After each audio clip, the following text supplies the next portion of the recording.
Pour vous, Autocassette passe au crible les tout derniers modèles de voitures. Avec aramisauto.com, vente de voitures neuves et d'occasion, on refait les essais.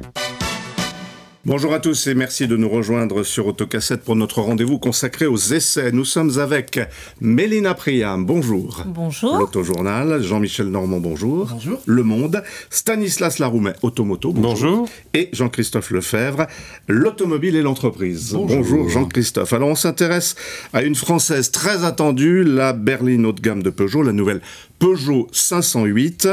Berline, Stanislas, ou coupé 4 portes? Alors je déteste l'appellation coupé 4 portes. Un coupé, comme son nom l'indique, c'est un coupé. Il y a 2 portes. Coupé 4 portes, pour moi, ça n'existe pas. C'est comme les coupés SUV. Ça n'existe pas. Soit c'est coupé, soit c'est SUV. Tout ça, non, c'est pas des non, ce sont des berlines basses. Ah, voilà. Alors donc, l'esthète à parler. Voilà, des berlines basses. Non mais voilà.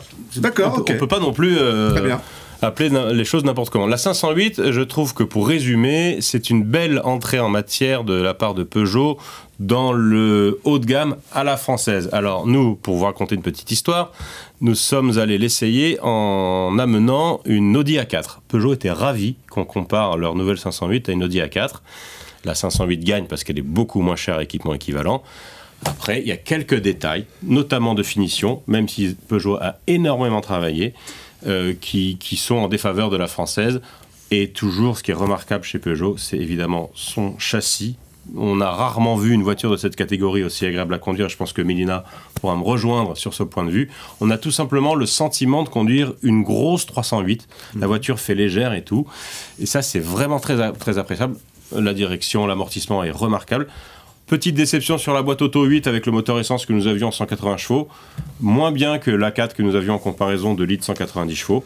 Mais moi, je félicite quand même Peugeot parce que la voiture est non seulement belle, elle est plutôt bien finie, elle est excessivement agréable à conduire et elle est moins chère qu'une allemande, donc bravo. Mélina, vous avez fait l'essai, vous, à l'Autojournal, avec une A5. Oui, nous, puisque c'est une berline basse... Pas coupée donc. Pas coupée, non, c'est une berline basse. Nous l'avons comparée à une A5. Qui est le pendant on va dire quand même un peu coupé, un peu profilé de la 4.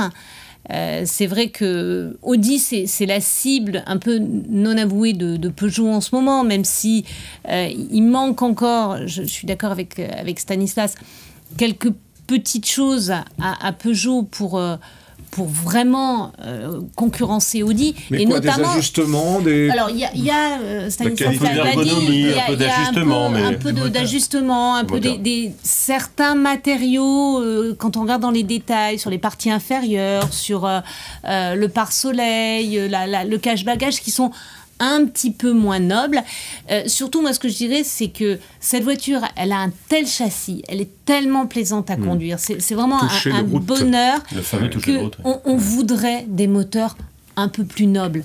Ouais. Et ça, Audi a. Peugeot n'a pas encore, je ne sais pas, mais voilà, on est limité à du 4 cylindres. Et c'est vrai que cette 508, on la voudrait avec un 6 cylindres. Ouais. Mais même on pourrait avoir un 4 cylindres tout simplement meilleur. Parce qu'un 4 cylindres turbo essence de chez Volkswagen, c'est formidable. Oui, mais quand même, un peu de... Il n'y a pas que les performances, il faut quand même... On est dans un contexte écologique et ça se comprend, et je suis d'accord. Mais les V6 PSA, c'est fini. Oui, le V6 PSA, c'est fini. Oui. Je ne sais pas s'ils reviendront sur du 6 cylindres, mais c'est vrai que ça... Un 6 cylindres, ça a une onctuosité, une noblesse que n'a pas un 4 cylindres. Il faudrait aussi qu'il y ait un peu moins de diesel et un peu plus d'essence. Parce que dans cette gamme de moteurs, on sent bien, et c'est pas la seule voiture qui est dans ce cas-là, c'est que c'est une voiture qui a été conçue, imaginée avant le Dieselgate et avant l'effondrement des ventes de diesel. Donc on a trois motorisations diesel, 2 motorisations essence qui sont une qui est un petit peu faiblarde et une qui est de 225 chevaux, qui est très bien, mais ça correspond pas au cœur du marché. Néanmoins, je trouve que c'est une voiture qui est courageuse et intelligente parce que, pour une fois, sur ce segment-là, où, il faut bien le dire, les Français comptent un peu pour du beurre, malgré toutes les qualités de la voiture, cette voiture a fait des choix extrêmement tranchés et, à mon avis, intelligents. Oui. Jean-Christophe disait, taxi, Uber, etc., quand on monte à l'arrière, on se cogne la tête ou pas ? on se cogne pas forcément la tête, c'est surtout qu'on est confiné à l'arrière et que les grands passagers seront un petit peu trop à l'étroit. Il y a de la place, faut pas dire le contraire. Mais c'est pas la cible de Peugeot avec cette voiture. Cette montée en gamme avec un style, c'est plutôt de la voiture de cadre supérieur. Et là, je voudrais quand même apporter des bémols sur les motorisations. C'est le marché qui commande. Alors, même en Allemagne, qui peut être un véhicule de conquête ou de reconquête pour Peugeot, dans ce segment-là, c'est encore du diesel. Et les ventes ne se sont pas effondrées sur le diesel à partir de ce segment-là. Oui, parce qu'il n'y a pas vraiment d'offre essence. Donc... Non, mais aujourd'hui, mettre un moteur essence là-dedans, ça ne fonctionne pas. Et dans les entreprises, il est évident que c'est même pas le 4 cylindres que vous avez peut-être essayé qui fait 180 chevaux. Mais il y a le 160. Il y a le 160, c'est le 130 chevaux avec l'indice DCI. Et alors là, moi j'apporte, en fonction on peut parler du diesel longtemps, sauf que là, on a un moteur qui pèse quand même en tout 120 kg de moins sur le train avant. Et alors, je ne sais pas si vous l'avez essayé, sans la suspension pilotée avec ce moteur 130 chevaux, c'est un vrai délice. Ouais. C'est un vrai délice. Et la boîte auto, là, elle est bien réglée et elle fonctionne très bien. Alors, ce n'est pas forcément une voiture qui fait rêver, mais c'est celle-là qui va se vendre. Et le break est sublime, on le voit sur les images. Sublime, mais moins pratique. C'est-à-dire qu'il est moins grand que le précédent. Mais il est exactement dans la tendance actuelle des breaks allemands que Peugeot vise, c'est-à-dire BMW, Mercedes, Audi, qui font des voitures jolies, bien dessinées, mais moins pratiques. Sur cette catégorie-là, c'est 3/4 de vente pour les breaks. C'est eux qui font la différence. Et il y a évidemment les mêmes arbitrages qui sont faits que pour la berline. Un coffre pas énorme, un accès à bord un petit peu difficile, effectivement un sentiment d'être un peu confiné à l'intérieur, mais tout ça permet de faire un style très particulier, très, très attirant, et ça donne une vraie personnalité à cette voiture. Peugeot n'a pas d'énormes contraintes en termes de production sur ce modèle-là. Donc, elle est fabriquée à Mulhouse, absolument. Donc, du coup, ils peuvent se permettre de prendre des risques, et je trouve que c'est intéressant parce que ça rayonne sur l'ensemble de la gamme. J'ai deux questions pour conclure. Est-ce qu'en termes d'équipement, connectivité, multimédia, etc., elle est plus luxueuse ou mieux équipée que le 3008 du plus haut de gamme? Oui. Est-ce qu'il y a d'autres choses? Oui, il y a d'autres choses. Il y a notamment un système de vision de nuit. Oui. Elle introduit, qui est apparu sur le DS7, mais que n'a pas le 3008, par exemple.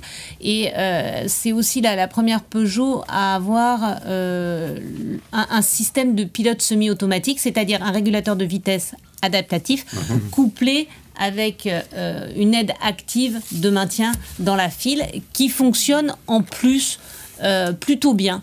Donc voilà. Alors c'est vrai, là aussi, il y a ce qu'il faut en aide à la conduite, et Peugeot, sur les versions les plus haut de gamme, le livre de série, donc c'est très très bien. Maintenant, on n'est pas sur des systèmes aussi sophistiqués et aussi aboutis que chez Audi, Mercedes ou BMW. Mais ça marche bien quand même. Mais ça marche très très bien. Prix à partir de 34 000 €, c'est ça? 32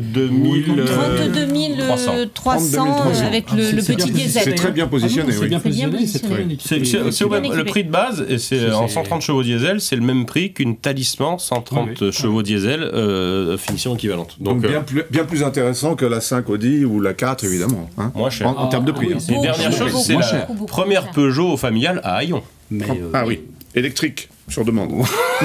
Si vous voulez. Il était temps quand même que Peugeot se mette au haillon, c'est 1965, la Renault 16. La Renault 16. Voilà.